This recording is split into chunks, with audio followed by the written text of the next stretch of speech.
Bien, ya estamos en el estudio y vamos a desarrollar el tema que hemos dicho que le pertenece a este video, que es ángulos del sujeto. ¿Qué son los ángulos del sujeto? Bueno, es como la cámara, la posición física que adopta la cámara para fotografiar a un personaje. ¿Por qué digo un personaje? Porque estos ángulos del sujeto, como el nombre lo dice, son específicamente a una persona. No se aplica realmente, y ahorita lo vamos a ver por qué, no se aplica realmente a un paisaje, a una locación común, a un cuarto. Se aplica cuando estamos haciendo un retrato, cuando nuestro principal discurso es la descripción de un personaje, de un sujeto, de un modelo, de un personaje de la política, de un personaje en la calle, en el caso del documental, etc. Entonces, no se aplica algo que no tenga el cuerpo humano en el cuadro, ¿sí? Los ángulos del sujeto son tres: alto, ancho y profundo. Esto ya lo habíamos comentado. La altura, evidentemente, es la distancia en la que vamos a reproducir, por decir así, la imagen del sujeto a partir de la cámara. O sea, la altura a la que está la cámara. Si la cámara está aquí, si la cámara está aquí, si la cámara está aquí. Ok. ¿Sí se entiende? En términos, digamos, físicos, la altura con respecto al piso. Sin embargo, no es del todo así. Hay tres ángulos de cámara importantes, que son el ángulo alto, el ángulo medio, que se le llama a nivel, y el ángulo bajo. ¿Qué es a nivel? ¿A nivel de qué? Pues es a nivel de los ojos del personaje. Entonces estamos viendo que esa altura física que le decíamos de ángulo alto, ángulo bajo, pues es una altura relativamente que no se toma en cuenta. ¿Por qué? Porque yo puedo tener un ángulo a nivel cuando la altura de un personaje es esta. Pero si estoy retratando a un niño de 6 años, el ángulo a nivel probablemente es este, ¿sí? Yo puedo tener un ángulo bajo si estoy a esta altura y estoy fotografiando el techo. Quiere decir, si el lente de mi cámara está a nivel, el ángulo es a nivel. Si el lente de mi cámara está apuntando de abajo hacia arriba, está en un ángulo bajo. Y si el ángulo de mi cámara está apuntando hacia abajo, está en un ángulo alto. Quiere decir que en la misma altura, esto puede ser nivel, esto puede ser un ángulo bajo y esto puede ser un ángulo alto.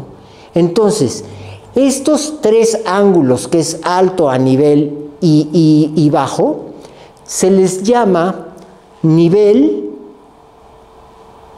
contrapicada y picada. Quiere decir, y repito, cuando la cámara, me voy a acercar, cuando la cámara está en esta posición, es nivel. Si la cámara ve hacia abajo, es un ángulo alto, es una picada.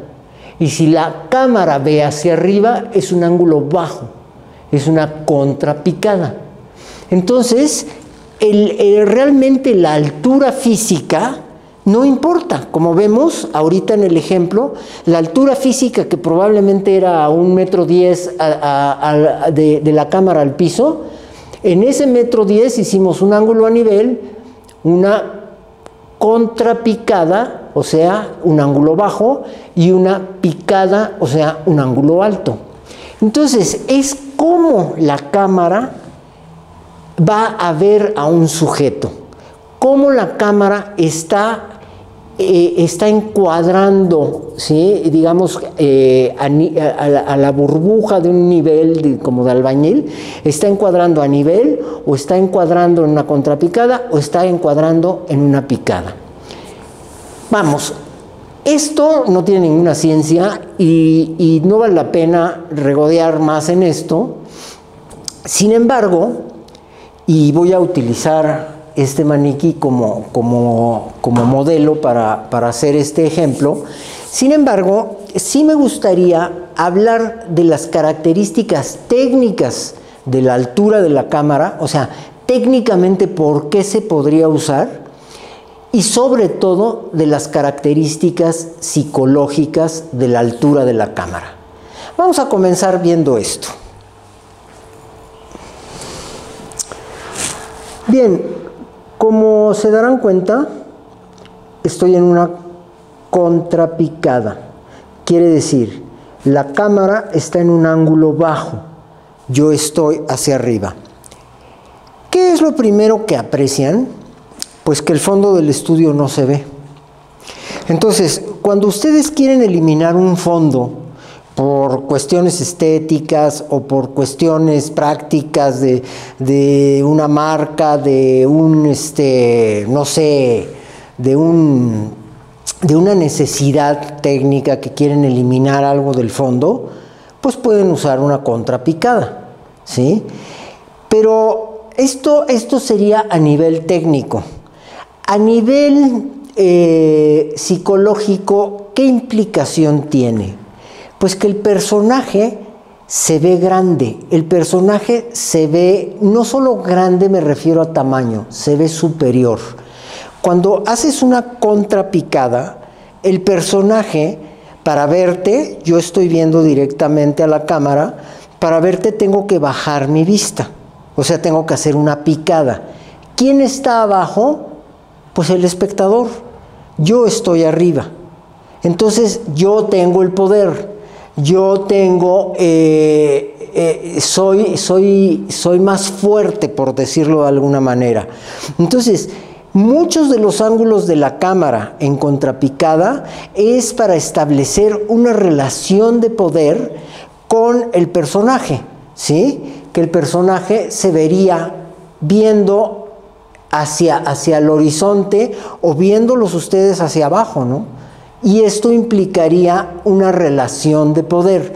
Entonces, efectivamente, esta es una de las implicaciones psicológicas de la contrapicada. Sin embargo, también existe la implicación técnica de eliminar el fondo. Se está viendo el techo solamente, que estéticamente podría ser importante, ¿no? Si esto fuera una catedral, a lo mejor sería muy importante ver el techo, ¿sí? Y ver la grandiosidad de la altura, etcétera, etcétera, etcétera, ¿no? También se esfuma, no hay nada, ¿sí? O sea, no se ve el fondo, no se ve dónde está la puerta, puede haber 4 changos ahí sentados y ustedes no los van a ver, ¿ok? Entonces, esta es la contrapicada, es una de las características que tiene. Vamos a ver qué pasa en este mismo punto, pues, de la cámara, en este mismo punto de vista. No quiero decir ángulo porque se va a confundir. Vamos a hacer una imagen a nivel, ¿ok? Va. ¿Qué ángulo sería este? Evidentemente es a nivel, es un ángulo neutro. La cámara está a nivel de mis ojos. Si se dan cuenta, yo no estoy en una postura de superioridad ni de inferioridad. Estoy en una postura neutra. ¿Qué es lo que pasa con el fondo? Véanlo. Ya pueden ver el fondo. Ya se puede ver qué hay atrás. Entonces, este ángulo nos permite de alguna manera ubicar a un personaje en un lugar específico, ver lo que hay atrás. Si hubiera otros personajes lo podríamos ver, y mantener una relación digamos, psicológica a nivel neutra. Ni se engrandece ni se empequeñece. Sería un ángulo neutro, por eso se llama a nivel neutro. Vamos a ver ahora una picada y qué implicación en la imagen tiene. Sí, efectivamente esta es una picada. Es un ángulo alto. ¿Qué implicación tiene en el personaje? El personaje se ve pequeño. El personaje se ve indefenso, se ve derrotado, se ve triste, se ve vulnerable, no sé si ustedes lo perciben. Este ángulo, ¿sí?, nos elimina también el fondo, porque lo único que se ve es esta parte de piso, y empequeñece la perspectiva del personaje y psicológicamente lo hace mucho más débil, vulnerable, mucho más pequeño, ¿sí? Entonces, estas serían las tres implicaciones de la altura de la cámara. Sigamos viendo. Bien, ahora me gustaría comentarles algo que generalmente hacemos cuando empezamos a hacer fotografía. Uno piensa que la altura ideal es la altura a la que nosotros estamos. Entonces, si yo voy a retratar este maniquí, pues lo que hago es esto, porque es mi altura, ¿sí?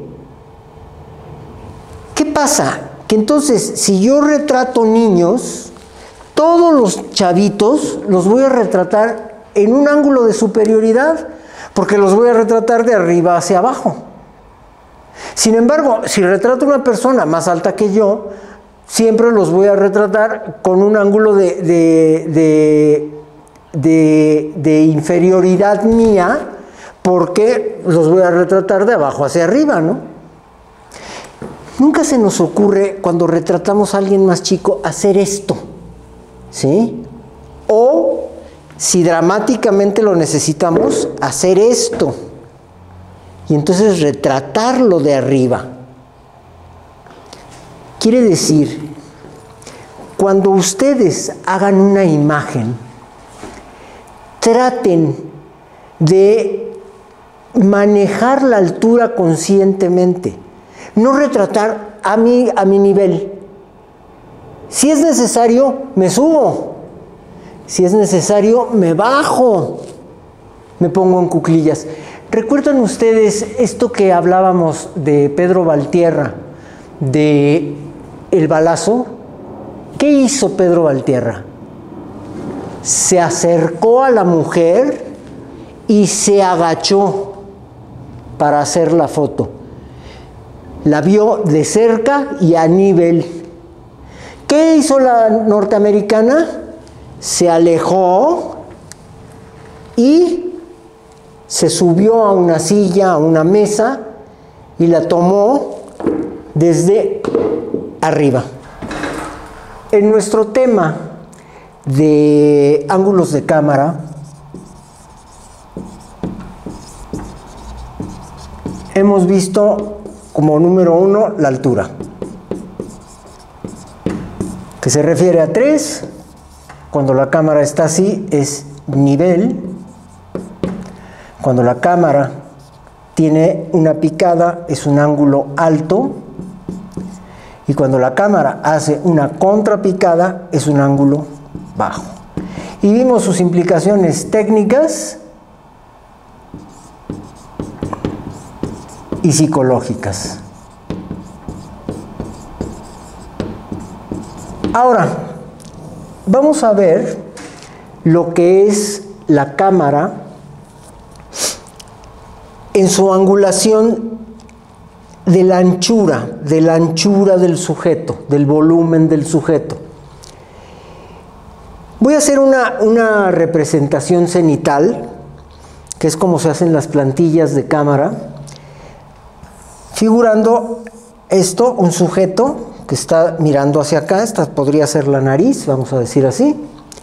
Y decimos, bueno, la cámara frontal, la cámara lateral, que puede ser de ambos lados, incluso la frontal puede ser de ambos lados, o sea, del frente y de la espalda, ¿sí?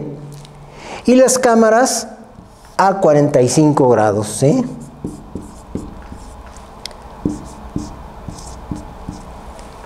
¿Qué sucede? Cuando nosotros tenemos una cámara completamente frontal, estamos aplanando al sujeto. Estamos haciendo que el sujeto esté perfectamente plano. ¿Por qué? Pues porque la cámara de frente no percibe la saliente de la nariz, el óvalo de la cara, etc. Entonces, estamos haciendo una imagen plana, a menos de que iluminemos con sombras, que sería, y esto lo veremos en el tema de iluminación, sería la manera de darle volumen a una esfera. Ahora, cuando hacemos las tomas laterales es exactamente lo mismo, estamos haciendo una imagen perfectamente plana, ¿sí? En este caso también. Cuando hacemos el ángulo a 45 grados es cuando realmente estamos haciendo un volumen en la imagen. Estamos teniendo el volumen de la nariz, de los pómulos, de la barba, de la frente, el hundimiento de los ojos. Entonces, lo más común es el fotografiar a 45 grados, que ahorita lo vamos a ver con el maniquí, que es lo que le llaman el Rembrandt. El Rembrandt sí es un triángulo de luz, pero también es una angulación a 45 grados. Es el ángulo medio entre el frente y el lateral. Bueno, en este caso estamos manejando un ángulo perfectamente frontal que nos está aplanando la imagen, y que conste que tengo una serie de sombras por la iluminación que le podrían estar generando volumen. Si nosotros nos angulamos exactamente al perfil, entonces tenemos el mismo caso. Estamos en una situación de planidad, pues, por decirlo de alguna manera. En el 3/4 es donde apreciamos completamente el volumen. Hay que destacar que es importante que no rompamos el óvalo de la cara con la nariz, porque en el momento en que la nariz sobresale al óvalo de la cara, hacemos al personaje mucho más narigón. En el próximo video vamos a ver la profundidad. Les agradezco mucho su atención y espero que sigamos viéndonos. Gracias.